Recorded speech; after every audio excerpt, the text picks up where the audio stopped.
Hi friends, welcome to my channel. For those of you that are new here, my name is Katelyn and I like to film eyeshadow palette ranking and review videos, as well as the occasional other beauty content sprinkled in. So if you like indie makeup, if you like eyeshadow palettes, if you like beauty content in general, I highly recommend that you hit that subscribe button because I post 2 videos every single week. And for those of you that are not new here, my face is happy that you are seeing it again, and I know I look insane. I'm getting ready for work this morning. And one of my dogs is like freaking out. Sorry for the weird intro. One of my dogs was doing something really weird. Anyway, she's okay. She's just panting down here, but she was really anxious for a second. Anyways, okay, we're doing two looks with the Peaches and Dreams palette from Shroud Cosmetics. So this palette is 100% vegan and cruelty-free, 12-month open container. It is made in the USA, distributed by Shroud Cosmetics out of California, and there is mica, but I don't see talc. So it doesn't say talc free, but I don't see talc listed as an ingredient. So there you go. Here is what the actual packaging of the palette looks like. Absolutely stunning. I love it. So pretty. I think it's labeled as an eyeshadow palette, so there's no like eye safety warning. It just says if irritation occurs, discontinue use. But I have swatched this palette, so sorry it's not like a perfect look at it, but that's what the palette looks like. Look at those shifty shades. I don't have a ton of time because I was dealing with my dog a second ago. So, and you didn't see it on camera, but off camera, that took a lot longer than I thought it would. Okay, so I'm just gonna try and do a quick-ish look today.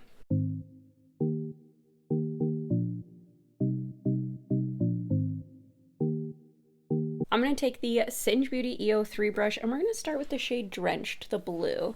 Feeling a green, purple, blue look. And of course I'm going to use the shade Succulent, the shimmer. Stunning. Okay, so taking the shade Drenched on this Singe Beauty brush. Going in with a blue in the crease is a little risky, but we'll see how this goes. I have primed my lids with my Hourglass eyeshadow primer. If you're on this eyeshadow primer saga with me, I do feel like this one works really, really well. I had a look yesterday. I used the Best Mattes from BellaBeauteBar and did like a glitter wing using some Half Magic products. It was like 14 hours later and it looked the exact same. There was maybe some glitter movement, but that's what you get with glitter. Anyways, I feel like part of that is the quality of the products I use, but also that eyeshadow primer. So now I'm going to take a Singe Beauty EO2 brush and the shade Velveteen, which is the purple down here. For this look, I'm just going to use this palette, but I feel like in other looks, I'm going to want to pull in some deeper mattes, because I don't know that this goes quite as deep as I would like it to. But we'll see. We're going to find out. And sorry if I was just blocking my face. I really need to figure my life out with that. These shades there's a lot of kick up in the pan. Definitely would recommend 1, doing your eyeshadow first, and 2, tapping off the brush as much as possible. They blend out really easily, but yeah, there's quite a bit of, they're super soft. Let's just put it that way. They're very soft. You get like a lot of pigment and an easy blendability, but they soft. So this palette I was actually going to skip. Like I saw the picture for it. I thought the packaging was adorable. And then I was like, you know what? No, like I don't know what I'd really do with that color story. But then I saw the swatches and the shimmers alone. I was like, who cares if I don't know what to do with that color story? I will figure it out. So anyways, the swatches of this palette are what sold me for sure. Okay, now we're gonna go into the shade Succulent. And I grabbed this on a flat brush and I am going to spray it with some Fix Plus. And OMG, that shade is just as beautiful as I thought it was going to be. Oh, that is really, really pretty. I like that a lot. Oh my gosh, that look was super easy, but still gorgeous. Love it. I know that took like 2 seconds, but that's basically the look. I'll try and do a more complex look tomorrow when I have more time, but I will come back and show you the full face, everything finished, and my hair done. Here is the finished look. I did the same mattes, 2 mattes that I did up top. I did that on bottom, and then I used my BellaBeauteBar Oracle Chrome highlighter, the shade, oh gosh, which shade is it?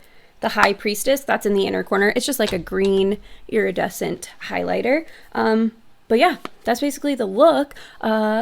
This is going to be look number 1 because I already said was gonna do 2 looks. So let me know what you think of look number 1 in the comments, and let's go ahead and move on to look number 2. Time for look number 2, and I think I might have said that I was going to do like a more elaborate look. So that I gave you one look that was like pretty easy, one look that was more elaborate, but I'm getting ready for work again. I had initially intended on doing this second look over the weekend, but it was 116 degrees in Phoenix, Arizona this past weekend that I was filming it, or would have been filming this, and it was just too hot to do anything, so I didn't leave my house. And then because I didn't leave my house, I was like, why am I gonna put makeup on to sweat? I'm not doing it. So anyways, here we are. I'm getting ready for work, so I am putting makeup on, even though it's still like 115. But we're gonna do a look today. It's gonna be like as like wearable as probably possible, because I'm gonna stick to the oranges and then these 2 shimmers down here. So it's gonna go like as neutral adjacent as I think this palette can get. So let's just do it. Okay, so I'm gonna start with a Singe Beauty E03 brush and the shade Peach Milk. And we're just going to fluff that into the crease. I have primed my lids with the Hourglass eyeshadow primer. Basically like that. I'm gonna repeat the same process on the other eye. Okay, I let my dog out and then changed the angle on this camera a little bit. But anyways, Be Perfect BPE 16 and the shade, oh how appropriate, Heat Wave. That works. And as I'm sitting here, I'm thinking maybe I'll do something different on the lower lash line to just spice the look up a little bit. Just so I'm giving you guys something slightly different versus the same look with different shades. That's my thought. I do really like these oranges though, I think they're pretty. So now I'm going to take the Singe Beauty E04 brush and we're going to go in with the shade Glisten. And I am going to spray this with Fix Plus if I can find some Fix Plus. Whoop. I usually go in to get the shade first, then spray with Fix Plus, but I wanted the Fix Plus on lock. Oh, that shade is really pretty. It reminds me of a shade in another palette. What shade though? That is gorgeous. Maybe one of the shades in one of the Ensley Rain palettes? I don't know. It's really pretty though. It is very flaky, so there is quite a bit of fallout, which doesn't bother me, but just want to let all of you know that. Okay, that's gorgeous. I'm going to take that same brush, flip to the other side, and we're going to do Sun Shower. Sun Shower is literally like having the sun in eyeshadow form. It is so bright. I mean, I think that's going to be the look unless I come back to do something different on the lower lash line. But now I can't decide if I want to because I think this look is really pretty. So you'll see in a second. Okay, so I added the About Face eye paint in Morning Glory as liner, and I took it a little too high, but it is what it is. I think we're gonna go in with the shade Drenched, this blue shade, and I'm taking a Sigma and Samantha Ravindall detail pencil brush, and I'm just gonna run this along the lower lash line. It's hard to capture the lower lash line in frame.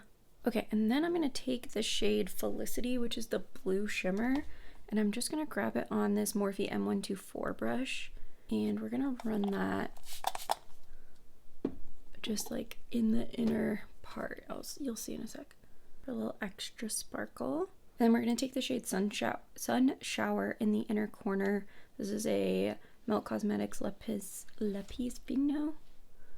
Okay, so that's basically the look. I'm gonna do lashes, lips, my hair. I'll come back and show you everything all done. Here is the finished look. I didn't like it until I added lashes, so I feel like the lashes helped. I also don't know that I love the lips. I just did a lip liner and some orange lip oil, and I feel like I needed a lipstick. Anyways, whatever. Let's talk about the palette. So I've used all but I think these 2 shades down here. So I've used 8 out of the 10 shades in the palette with the 2 looks that I did. And these shimmers are incredible. Like they're so gorgeous, so shifty, so pretty. Pictures, video, nothing does them justice. They are insane, so pretty. They are more of like a flaky kind of crumbly texture. So I always do my eyes first, but if getting glitter fallout on your face bothers you and you do your eyes last, I would caution you on these because they do have quite a bit of sparkle fallout. But if you do your eyes first, it's really not a big deal. Super easy to clean up off the face. I think they're really nice because you can, I don't know if you can kind of see where like the darker is, but I sort of sheared the shimmer out over it. And I think that looks stunning in and of itself. And then I also put it on more opaquely towards the like front of the lid. So I feel like you can kind of vary how you apply the shimmers and they look beautiful either way. I just think they're so stunning. So the shimmers, absolutely amazing as far as I'm concerned. The mattes, I feel like the mattes, and I don't know if this is like an eyeshadow primer issue or what, but it's like you can only blend for so long, and then you hit a point where they're just like the mattes are where they are, and you're gonna need to add more shadow if you're trying to blend it. So I feel like they require a bit of finessing, to be honest, to get them to like look super blended out in the crease. But I do feel like I got there. But it's like almost like a weird thing where like it just adheres randomly to the primer and then it's just like there. And then you're just gonna have to work around it. But I do feel like I got there. I feel like we were able to blend it out. This side's a little bit more pigmented than this side, but it is what it is because I had to add more to try and blend this shadow out. But overall, I'm really happy with this palette. I'm really happy with my purchase. I like it a lot. Let me know which of the two looks was your favorite down in the comments. Let me know if you picked this palette up or if you skipped it. I just love chatting with all of you down there. And with that, I will see you all next time. Bye!